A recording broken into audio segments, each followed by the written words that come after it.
Raríssimas, raríssimos e raríssimas, bom dia, René de Paula Júnior falando aqui no Radinho de Pilha, 4 de outubro de 2024, eu tive que olhar rapidamente, eu me confundi aqui, por alguma razão qualquer, eu sou péssimo com calendário, eu sempre confundo os dias, o que aliás é muito interessante, porque um dos temas do Radinho hoje é justamente tempo, e falando em tempo, hoje é sexta-feira, e sexta-feira eu costumo me conceder um pouco mais de tempo, um pouco mais de espaço, para refletir sobre o que a gente falou durante a semana, para tentar de repente fazer conexões um pouco mais interessantes. E falando em tempo, eu estava lendo hoje um artigo extremamente interessante da New Scientist sobre um tema que a gente já vai conversar aqui, que é a questão da democracia, não é? E no finalzinho ali do texto, ele menciona com muita naturalidade, como se todo mundo soubesse, uma palavra grega chamada kairos. Eu não sabia o que era kairos. Né? Aí eu peguei, entrei no Google e no meu celular, coloquei Kairos e veio a previsão do tempo.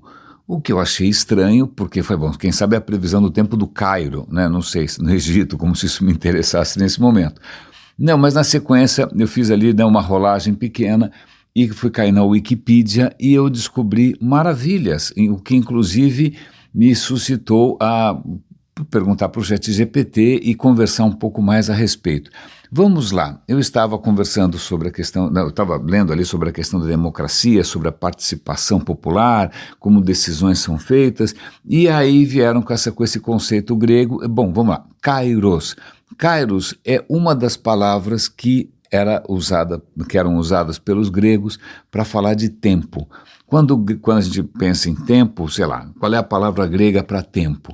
Cronos, daí que vem cronômetro, cronologia, cronológico, né? Mas cronos para o grego é o tempo que você mede. Eu não ia falar tempo que você mede no relógio, porque grego não tinha relógio. Mas tudo bem, é o tempo que você mede, 2 horas, 5 dias, isso é cronos.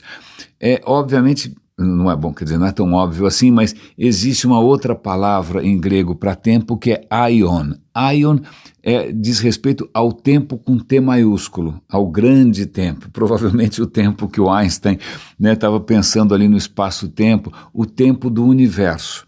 Tanto que acho que isso deu origem a uma palavra inglesa que chama eons, que tem a ver com eras. Mas aion é essa noção do tempo total, essa noção do tempo grego. Mas eu não sabia que o grego também tinha outra palavra para tempo, que é kairos. Mas kairos não é um tempo que você mede no relógio.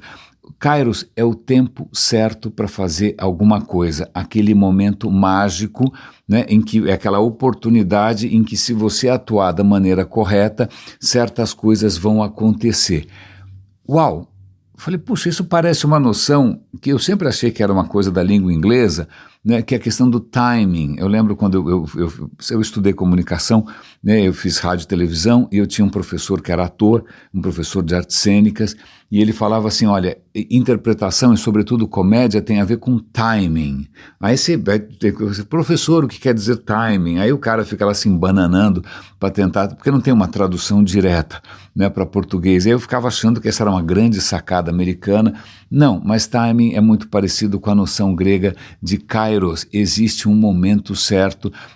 Se eu não me engano, aí pela própria origem da palavra, é o momento em que o arqueiro tem um momento, a hora que ele vai puxando a flecha, tem aquele momento exato em que ele vai soltar a flecha com a força necessária para acertar o alvo no momento certo. Então, esse conceito acabou sendo estendido para retórica.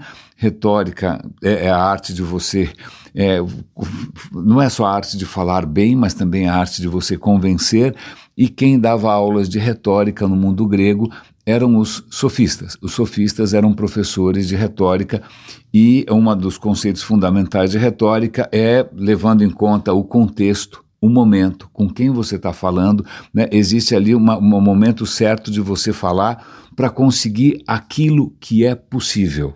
Então, eu acho que aqui tem 2 conceitos. Eu adoro os sofistas. Na verdade, Aristóteles detestava os sofistas, o Platão detestava os sofistas, o próprio Sócrates não gostava dos sofistas, porque esses caras queriam achar alguma coisa absoluta, e essa coisa um pouco pragmática, um pouco maleável, envolvendo inclusive interesses do sofista, eles achavam que era uma forma inferior. Não, na verdade, você está tentando manipular a opinião alheia. Ok. Mas, de qualquer maneira, eu acho que essa sensibilidade do sofista, né, com quem que eu estou falando, qual é o momento adequado de dizer alguma coisa e o que eu posso obter com isso, né, o que é possível, eu acho absolutamente fascinante. Então, eu perguntei para o ChatGPT de que maneira que o Kairos se ligava à noção americana ou inglesa de timing. Ele falou, olha, timing tudo bem, timing tem essa coisa de você falar, né, aproveitar o momento e tal, mas Kairos é uma coisa um pouco mais ampla, quase uma coisa existencial, né? Você ter essa consciência do que é possível e qual é o momento de atuar. E aí eu falei, puxa, que engraçado, porque isso me fez lembrar, e lá vou eu, né, essas associações malucas de memória. Eu me lembro, há 30 anos, quando eu estava tendo aula com Luiz Fugante na Escola Nômade, quando ele começa a contar para a gente quando que os gregos já estavam, vamos falar aqui na verdade a gente conhece isso mais através dos romanos, né, de Epicuro e Lucrécio, mas sei lá, tem Demócrito, não sei, mas quando são os atomistas, são os primeiros filósofos que começam a pensar que o mundo esquece, não tem deuses, não tem nenhuma outra esfera, o mundo é feito de átomos, então os atomistas, isso só com raciocínio, só com observação, eles chegam a essa conclusão de que o mundo é feito de pequenas partículas indivisíveis, né, daí que vem a palavra átomo, e aí varia um pouco as interpretações, né? Um fala, não, existem infinitas formas desses átomos, não, existem formas, não são tão infinitas assim, mas elas se recombinam o tempo todo, elas estão soltas, né, estão soltas no nada, né, no vácuo. Olha que interessante, né? E esses átomos estão em movimento sempre, nesse movimento eles se combinam e se recombinam, né? E aí tem uma noção que é muito interessante desse modelo atomista grego, que é um modelo puramente imaginário. Imagina, se eles tivessem as ferramentas que a gente tem hoje, a gente também vai falar um pouco a respeito, né? O que acontece é que, bom, se é isso que acontece, é tão mecânico assim. Por que a natureza é tão imprevisível, por que ela é tão rica, por que ela é tão criativa. E eles vêm com uma noção que é de klinamen, que é outra palavra também para grego, né, que os gregos tinham. E klinamen significa uma coisa que acontece inesperadamente, né, sem nenhuma razão aparente, acontece por acaso. Então, nesse modelo atomista grego original, né, o que fazia com que o mundo tivesse sempre se reinventando, que as coisas estivessem se recompondo, decompondo, não é? Se reencontrando, se recombinando, era uma coisa irredutível, que fazia parte da própria natureza, que era o klinamen, um instante em que as coisas mudam de direção por conta própria, né? Imagina, isso só por força da imaginação e tentando imaginar quais são os desdobramentos que isso tem. Obviamente, um dos desdobramentos era você tornar todo e qualquer tipo de divindade completamente desnecessária, não é? Mas o que é interessante, eu não preciso dizer por que várias religiões sentaram em cima dessa ideia como se isso fosse uma bomba atômica prestes a explodir. E a gente só foi recuperar isso no Renascimento. Adivinha por quê?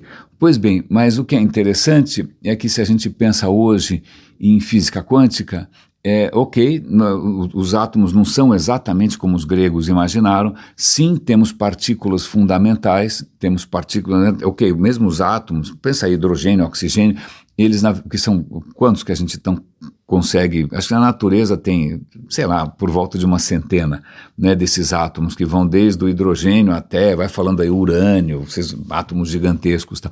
Mas todos esses átomos, na verdade, são compostos das mesmas subpartículas dessa que são os quarks, são os gluons, né? Então os gregos não estavam tão errados assim.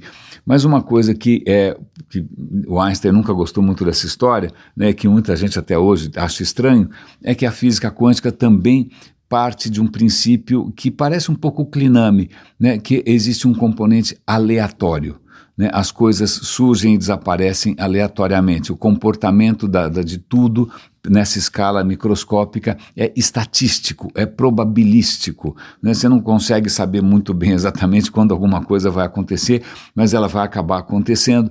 Então eu fico feliz, né, que lá atrás a intuição, não só a intuição, o raciocínio de alguns gregos tenha chegado tão perto assim da essência do que a gente vê hoje, né, como a essência do funcionamento do universo inteiro. Né? E aí eu vou pegar carona com essa história toda do Kairos. Isso é bom, eu vou ficar com esse Kairos na cabeça, isso me impressionou muito, porque talvez tenha a ver com o que eu estou fazendo aqui, talvez tenha a ver com que de repente o mundo não está conseguindo resolver, que é conseguir atuar no momento certo para conseguir aquilo que é possível.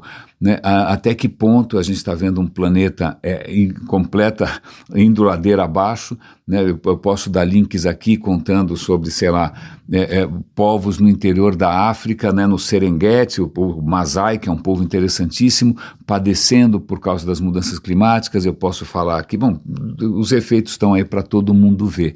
Né? E a questão é por que a gente não consegue atuar, por que a gente não consegue agir, e de novo a gente vai voltar para aquela noção de democracia. Mas o que é interessante é que essa semana os canais científicos estavam aí bastante alvoroçados com uma notícia que, puxa, é uma boa nova. A boa nova é uma incerteza. É por isso que eu gosto da ciência.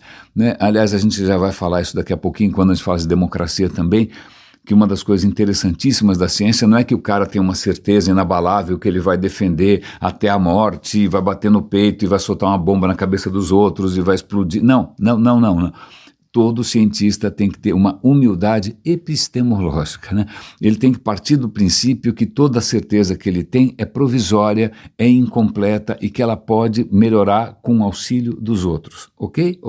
Não é uma postura natural, não é uma postura confortável, não é uma postura que ela é adquirida, que você tem que aprender essa postura, essa humildade, essa abertura, né, para incerteza. Mas, pois bem, então o noticiário de ciência estava aí meio empolgadíssimo, tal, com uma notícia de que talvez haja sinais de novas forças desconhecidas. Não são, sei lá, demônios, não é nenhum astrologia, não, isso não tem espaço para isso.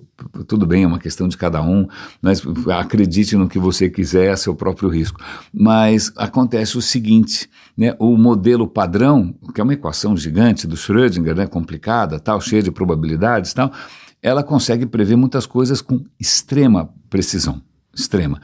Então, quando os cientistas fazem aqueles aceleradores e fazem partículas ou se chocar em velocidades absurdas, né, existe um processo que, aliás, eu nunca tinha ouvido falar na partícula em si. A partícula se chama kaon, com K, né, o decaimento do kaon. Então, quando você decai o kaon, sei lá, cara, é um processo que você pega prótons e bombardeia um átomo de berílio, é uma confusão, eu não sei os detalhes, mas acontece que quando você faz isso em grande escala, acontece um certo fenômeno, os kaons são produzidos numa certa quantidade. Kaon é uma dessas partículas que não dura um pentelésimo de segundo, desculpa, o baixo calão, não é? Mas o que acontece é que pelo modelo padrão, você deveria estar produzindo kaons, mais ou menos 8 kaons a cada 100 bilhões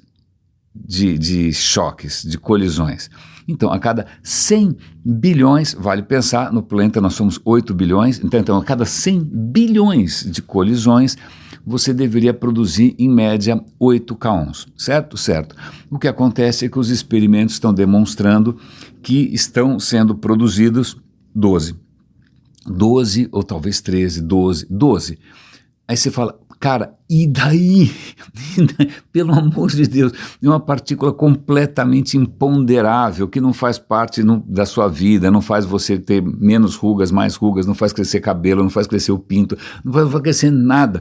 Mas a questão é, peraí, se a gente tem um modelo que é tão excelente, né, tão eficiente, tão poderoso quanto o modelo padrão de Schrödinger, né, o que acontece se, de repente, o modelo faz uma previsão equivocada? E não é que é monstruosamente equivocada, né? Em 100 bilhões, vou repetir, 100 bilhões, né, de encontros, né, de choques, você tem, ao invés de 8, você tem 12.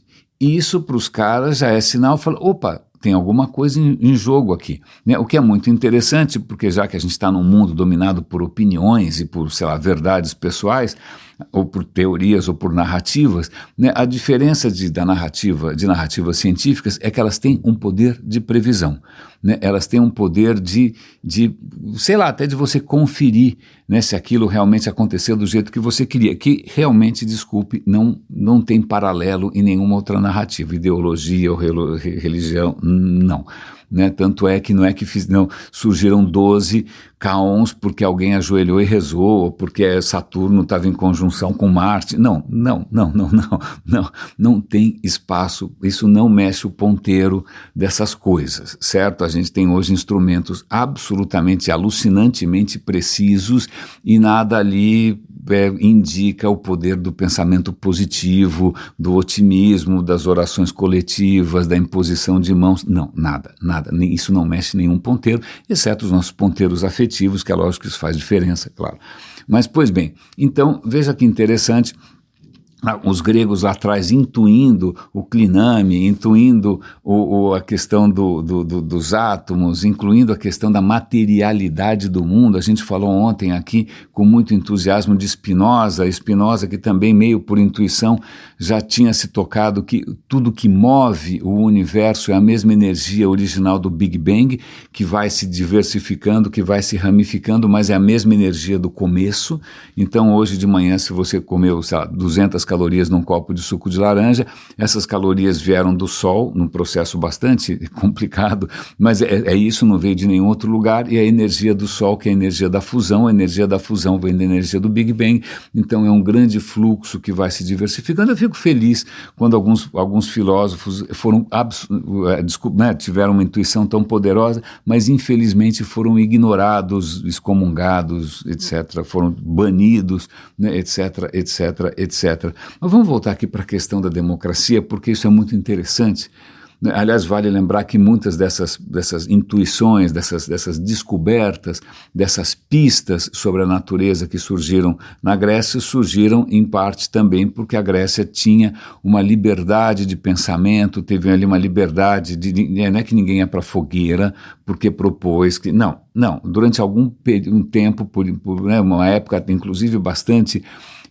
significativa, a gente teve uma liberdade absolutamente de pensamento, de crença, de experimentação extraordinárias, que mais ou menos coincide, vamos lá, com a democracia ateniense. A democracia ateniense que não durou muito, né? Não durou muito porque, sei lá, estava tudo indo muito bem, né? Aí de repente Atenas começa a sofrer derrotas, aí alguém vai dizer, tá vendo? A gente baniu os deuses, olha só, a gente está questionando aqui a existência dos deuses, eles estão se vingando, então vamos parar com essa história e vamos voltar para o jeito normal de fazer e desencana dessa coisa chata de democracia que dá muito trabalho, não é? Então volta, mas a democracia grega era bastante peculiar, né? Aliás, foi a primeira vez que eu vi nesse artigo da New Scientist um termo que eles chamam de lotocracia, de loteria.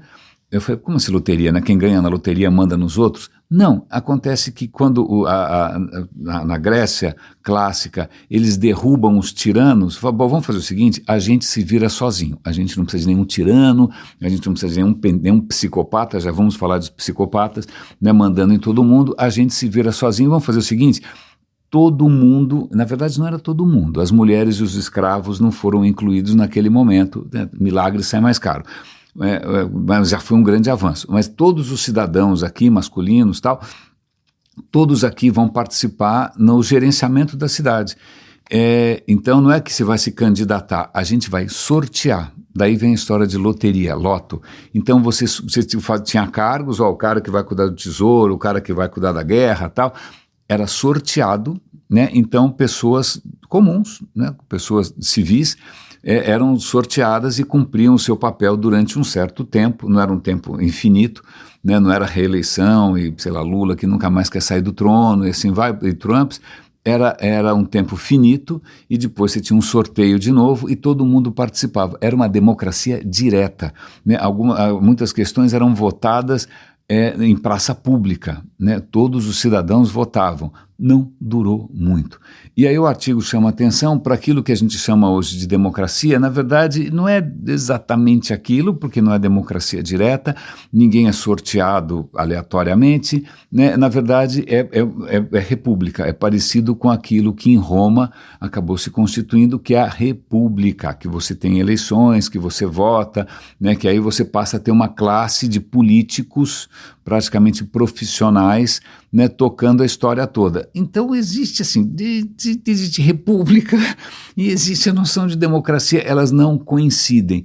E como a gente pode ver no mundo todo, os modelos estão em xeque, né? Você tem líderes populistas aproveitando que está todo mundo insatisfeito ou frustrado, porque as coisas não estão do jeito que as pessoas gostariam, não é mesmo? Já vamos falar disso, talvez, eu vou me aventurar um pouco nesse terreno também, um pouco arriscado, mas vamos lá. Né? Então você tem essa insatisfação, aí vai ter uns Bolsonaros da vida, uns Marçal da vida, Trump, vai dizer, não, tá tudo errado, né? Eu vou dar para vocês liberdade total, eu sou o grande pai sei lá de quem, não sei, dos pobres, né? Esse é o Lula, né? Mas tudo bem. Mas o que acontece é que surge o populismo no mundo todo, né? O que a gente chamaria de democracia, que, de novo, não é a democracia grega, né? Direta, sei lá, é outra coisa, está em xeque, e a questão é o que a gente poderia pensar que fosse melhor, né, que melhor do que desse modelo representativo. Imagina, eleições nos Estados Unidos, você precisa ser um cientista da NASA para entender, é um troço super difícil, pelo menos aqui no Brasil, né, o voto primeiro, obrigatório, segundo, o voto é direto, né, não tem voto indireto mais, acabou faz tempo, não é? Então, o que a gente pode propor? E o artigo faz uma análise muito interessante de vários esforços que vêm sendo feitos na academia, no MIT, vários projetos por aí, de tentar criar outros mecanismos de colaboração, de deliberação em cima de questões que afetam todo mundo. Né? E aí vai falar de vários modelos ali. Aliás, o MIT tem uma plataforma chamada Deliberatorium, né? De novo voltando para questões, né, do mundo clássico.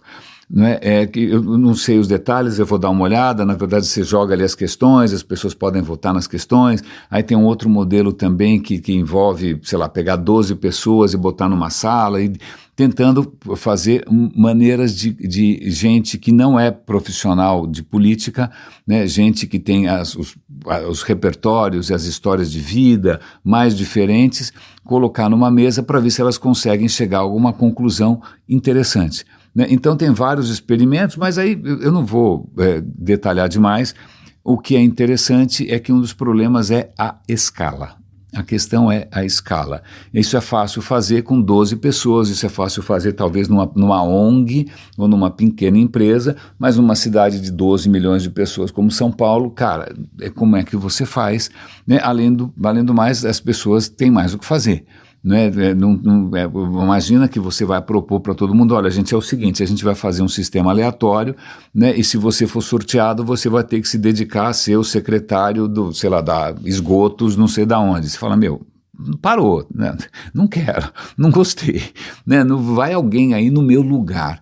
Então é uma questão complexa, é uma questão premente, vai dar tempo da gente conseguir fazer alguma coisa melhor, de novo a noção de kairos, né, de oportunidade daquilo que é possível.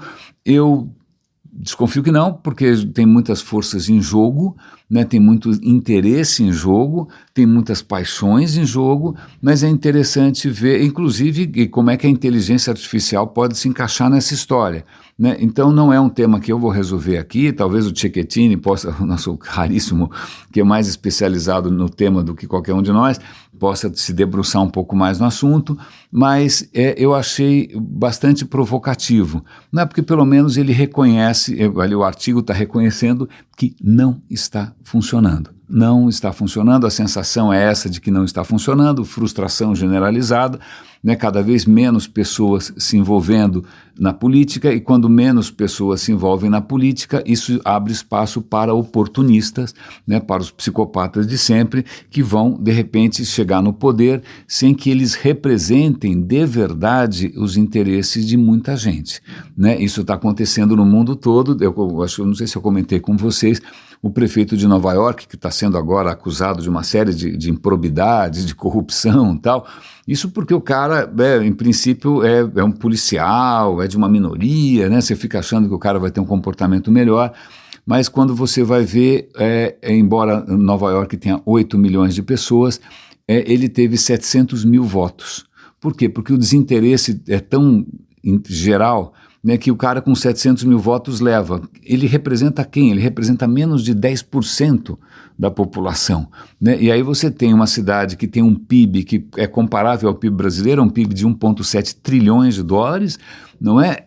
Sendo gerenciada por alguém que quase ninguém teria votado em sã consciência. Então, eu acho que vale a pena dar uma olhada. A questão, de novo, é se dá tempo, e não é só uma questão de dar tempo, é se, voltando para a própria noção de Kairos, para a noção que os sofistas já tinham, se é possível, no que é possível a gente conseguir nesse momento. E aí, obviamente, eu volto aqui a fazer a minha autocrítica, a minha autoanálise, do quanto eu acho que eu sempre fui quixotesco, né, de esquecer com muita facilidade que, de repente, as minhas idiosincrasias, as minhas manias não são referência para ninguém, né, que lá fora as pessoas estão interessadas em outras coisas e não tem muito o que fazer. Não é uma questão de vitória moral, de intelectual ou de racionalidade, é simplesmente não é, né, ter essa consciência bastante dolorosa que não é necessariamente tão possível assim algumas coisas, nem possível nem desejável.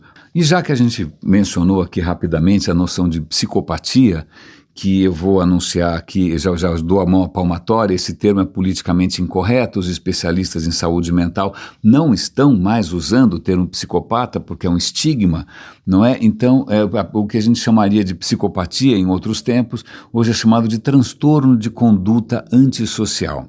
Então tá bom. Então vocês por favor façam essa substituição. Toda vez que eu falar em psicopatia, e falar de uma maneira que é politicamente incorreta, você por favor traduza isso imediatamente por transtorno de conduta antissocial. O que acontece é que, pelo que eu estou lendo aqui num artigo excelente da BBC Brasil, né, normalmente você antes, né, ou mesmo agora, você só diagnosticaria alguém com transtorno de conduta antissocial, ou melhor, com psicopata, né, depois dos 18 anos, né, porque fazer isso antes pode estigmatizar. Bom, mas a questão é, se o cara é diagnosticado como psicopata aos 18 anos mais um dia, 2 dias antes ele não era? Né?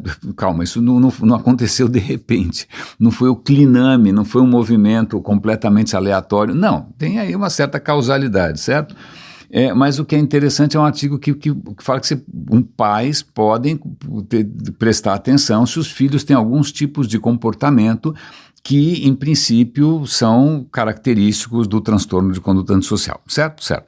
Que comportamentos são esses? Então eu vou ler a lista para vocês, eu imediatamente me lembro de muitas pessoas que eu já conheci ao longo da vida, tá? Olha aqui, a lista são 20 traços, alguns deles, eles não estão explicando direito tudo, mas acho que é mais ou menos autoexplicativo no geral. Primeiro, eloquência e charme superficial, né? Carisma, basicamente. Senso grandioso de autoestima, necessidade de estímulos e propensão ao tédio, mentira patológica, enganação e manipulação, falta de remorso ou culpa. Não estava falando dessas coisas ontem? Então, veja só, não é? Pois bem, afeto superficial, insensibilidade e falta de empatia, estilo de vida parasitário, controles comportamentais precários, ou seja, uma figura impulsiva, certo? Certo. Comportamento sexual promíscuo, de novo, uma pessoa promíscua, impulsiva. Problemas comportamentais iniciais, não sei o que isso quer dizer.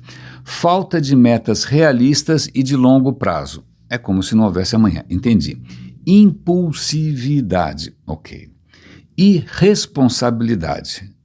Falha em aceitar a responsabilidade por suas próprias ações. Não leio meus pensamentos. Muitos relacionamentos de curto prazo. Delinquência juvenil. A penúltima eu não entendo muito bem, é revogação de liberdade condicional. Sei lá, Não sei, vai ver que é alguma coisa de alguém que tem ficha criminal, sei lá eu. E por último, versatilidade criminal. Agora, pense em todos os candidatos em que já tivemos que votar nos últimos anos, né? Quantos deles pontuam nessa lista? Quantos deles pontuam, né? Alguns deles, algumas dessas coisas para mim são gritantes, né? Talvez porque eu esteja me lembrando aqui de encontros ao longo da vida, não é? Pessoas que têm completa incapacidade de aceitar a responsabilidade pelo que elas fazem. Pessoas que não sentem remorso nem culpa, pessoas que manipulam sistematicamente, pessoas que mentem patologicamente. Né? Então veja, tá aí, de repente não sei se isso daqui vai ajudar a gente a detectar esse tipo de comportamento, esses transtornos de conduta muito antissociais. Veja, essas figuras não vão descansar enquanto não estiverem numa cadeira de mando, de poder, de liderança, de status, né? E veja quanto que a humanidade padece e vai continuar padecendo por gente que funciona exatamente desta maneira. Mas a mente humana é realmente, né, um nó górdio, vamos chamar aqui de nó górdio, e falando em mente humana, tem algumas coisas que eu acho que são muito interessantes aqui do ponto de vista de conquistas recentes da ciência, que eu acho que são legais. A primeira delas diz respeito ao cérebro da mosca. Mosca, aquela criatura desagradável, inoportuna, que você não consegue pegar nem a pau porque ela é muito rápida e tal. Pois bem, faz algum tempo, né, que cientistas vêm se dedicando a um projeto que se chama conectoma. Conectoma é uma tentativa de você mapear as conexões cerebrais. Tá? No cérebro humano, que é relativamente, quer dizer, na verdade é o cérebro mais complicado que a gente conhece, dá um trabalho louco, então vamos começar, né, devagarinho. Eles já tinham feito um conectoma de larvas, sei lá, criaturas pequenininhas, e conseguiram fazer o conectoma completo do cérebro de uma mosca, que acho que tem 150 mil células, neurônios, e alguns milhões de conexões, mas que já bastam para ela consegue voar, consegue se reproduzir, consegue escapar de você, é um espetáculo. Não é? Mas eles pegaram o cérebro da mosca, vamos lá, o cérebro da mosca, imagina o tamanho do cérebro da mosca, eles conseguiram fatiar o cérebro de uma mosca em 7.000 fatias, ok? Fatia, como se fosse um cortador de presunto, um cortador de frios, né? Vai fatiando um cérebro de mosca em 7.000 fatias, né?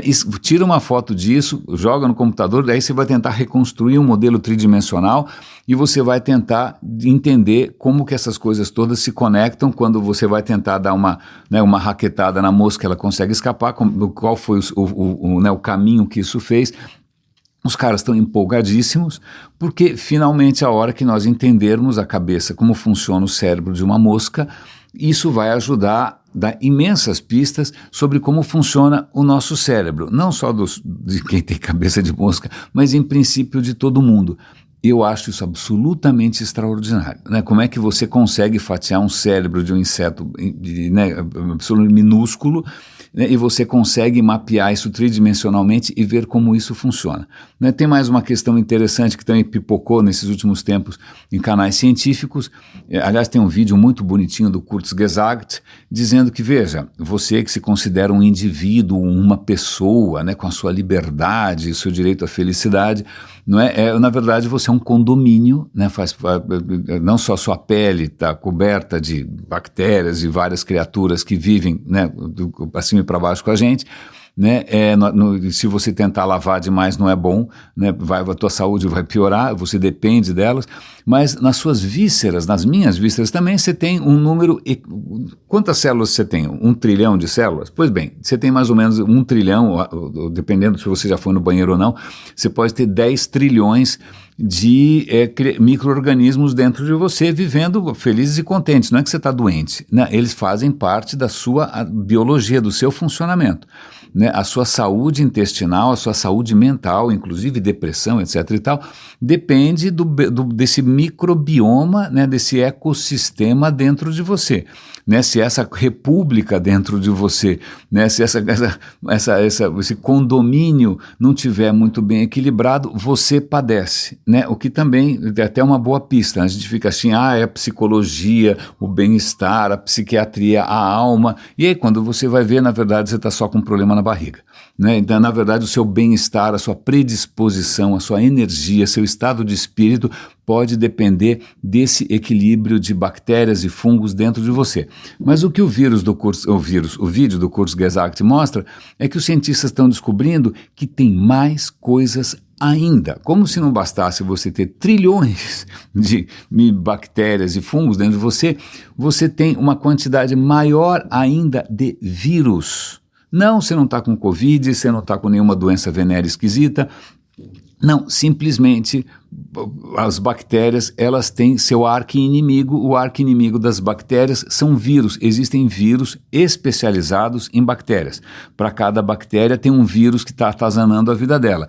Esse tipo de vírus, que chama bacteriófago, né? Para facilitar, todo mundo chama de fago, é mais fácil, né? Os fagos são vírus especializados em atacar bactérias. Então a bactéria não leva uma vida tranquila, não é só porque você tomou antibiótico ou não, tanto faz, né? Mas a bactéria leva uma vida infernal também, porque tem vírus especializados em infectar e matar bactérias.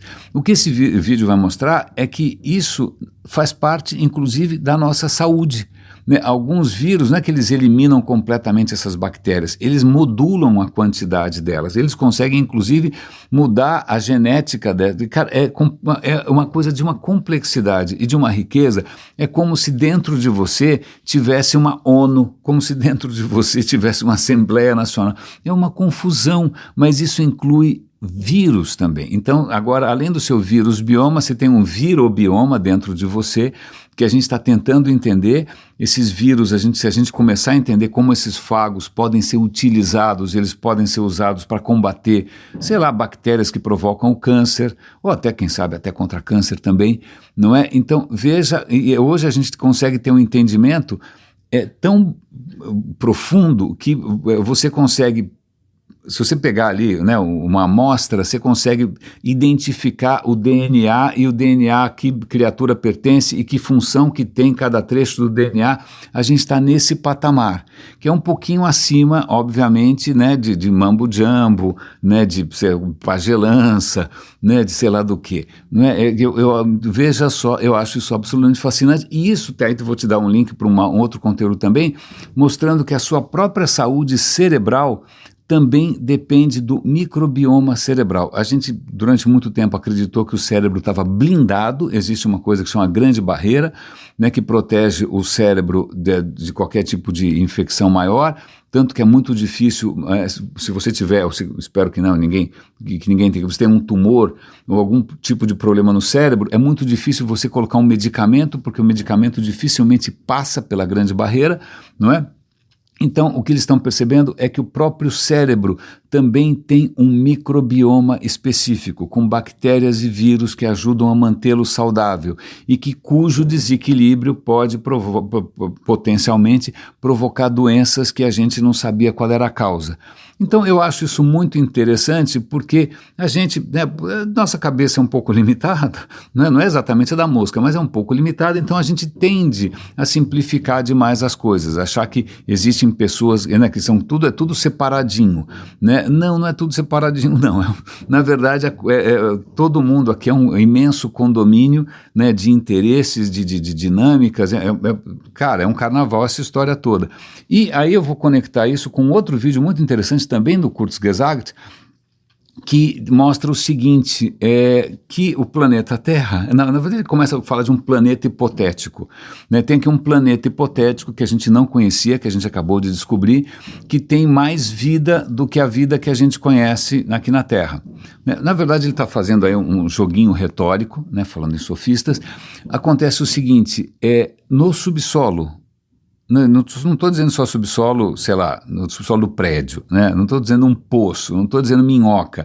Estou falando realmente a centenas de quilômetros, né, de profundidade, a milhares de quilômetros de profundidade, onde você acha, bom, cara, não vai ter nada lá, não bate sol, porque afinal toda a vida vem do sol, não é mesmo? Não, a vida é um negócio tão bizarro que qualquer certeza que você tenha voa pela janela na primeira oportunidade, certo? O que acontece é que os cientistas estão descobrindo que a milhares de quilômetros de profundidade dentro da Terra, a gente tem sim formas de vida. A gente tem formas de vida microbianas que se alimentam, mesmo sem luz do sol, elas se alimentam através da química, e que é um ecossistema complicado, de repente, complexo, vamos chamar assim, porque de repente uma bactéria consegue consumir, sei lá, um sulfato da pedra, aí ela elimina não sei o que ela eliminou vai servir de alimento para uma outra bactéria, o que essa bactéria eliminar vai servir de alimento para uma outra bactéria. Então você tem ali uma cadeia alimentar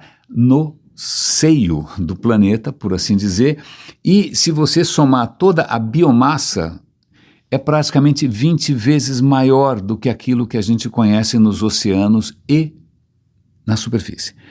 Aí você fala, uau, a gente fica se achando, né, o rei da criação, seja lá o que for, né, a imagem e semelhança, feito do barro, a outra coitada foi feita da costela, né, mas na verdade, se alienígenas fossem olhar e falar, nossa, esse é o planeta das bactérias, porque é o que mais tem, é o planeta das bactérias, é o planeta que mais tem. Eles podiam olhar também que é o planeta das formigas, porque também é uma outra espécie que constrói coisas extraordinárias, que dominou o mundo todo.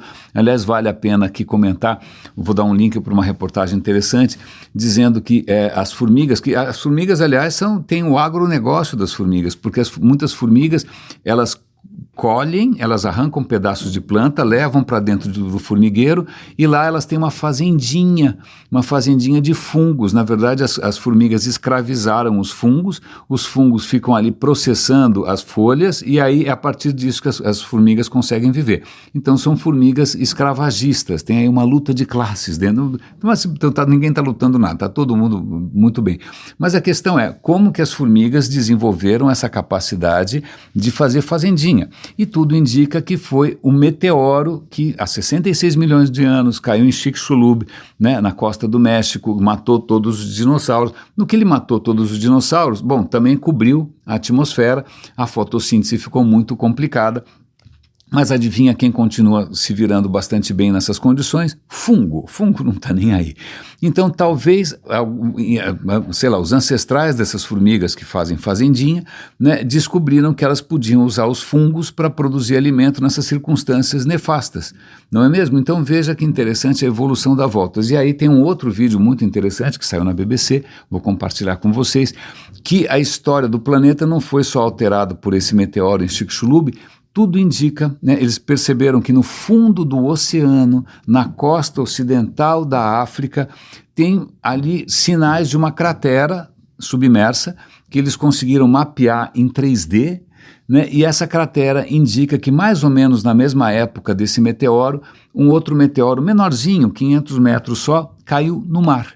Caiu no mar na costa da África, deve ter provocado um tsunami de 800 metros de altura. Que tal um tsunami de 800 metros de altura, que deve ter feito um dilúvio miserável vejam só que interessante, né? Que impacto a gente acabou de descobrir, a gente não sabia que teve, será que caiu junto, será que era um fragmento do outro? Bom, eles vão explorar para descobrir e isso vai tornar, né, mais clara a história da vida neste planeta, né? Então eu acho, sei lá, essas coisas me animam, eu sou meio bobo, né? Aliás, eu vou aqui dar crédito para o Jean Boechat, um velho amigo que hoje está numa situação de saúde um pouco precária. Ele uma vez num certo grupo social que eu coordenava há muito tempo atrás, que também chamava Radinho de Pilha, o Radinho de Pilha nasceu há 21 anos como um grupo de discussão, mas durou só 7 anos, 2010 parou. Mas eu mantive o nome e depois era um grupo de discussão por e-mail, na época não tinha grandes plataformas sociais, era tudo por e-mail, né? Parou, a coisa, eu não consegui achar uma continuidade, eu gostei do nome e acabou sendo o nome desse podcast aqui, também cuja continuidade também está um pouco balançada nesse momento. Pois bem, então eu lembro que há muito tempo atrás o Jampa, ele deu um reply sem perceber que eu estava incluído e ele fez uma das melhores definições de mim, sou muito grato até hoje, não fiquei bravo, que ele disse que o René era meio bobo, mas era bonzinho, né? Então eu agradeço de coração a todos vocês pelo carinho com essa figura que é meio boba, mas sei lá, no fundo é inofensivo, espero, né? Espero que essas pequenas pitadas, né, dessa grande aventura, que é uma aventura que só é possível porque a gente desce um pouco do salto alto e abre mão um pouco das certezas, né, resolve se organizar de outras maneiras. Essa a aventura está aí, está aberta, é uma bola, tem várias bolas quicando, né? É uma questão de kairos, né? Será que a gente vai conseguir aproveitar a oportunidade e conseguir fazer coisas que são possíveis? A bola está quicando, né? A gente aqui continua levando adiante essa coisa, esse caminho um pouco quixotesco. Agradeço a vocês pela companhia, pelo carinho, pelo apoio material dos Super Raríssimes. Um grande abraço, cuidem-se e bom fim de semana.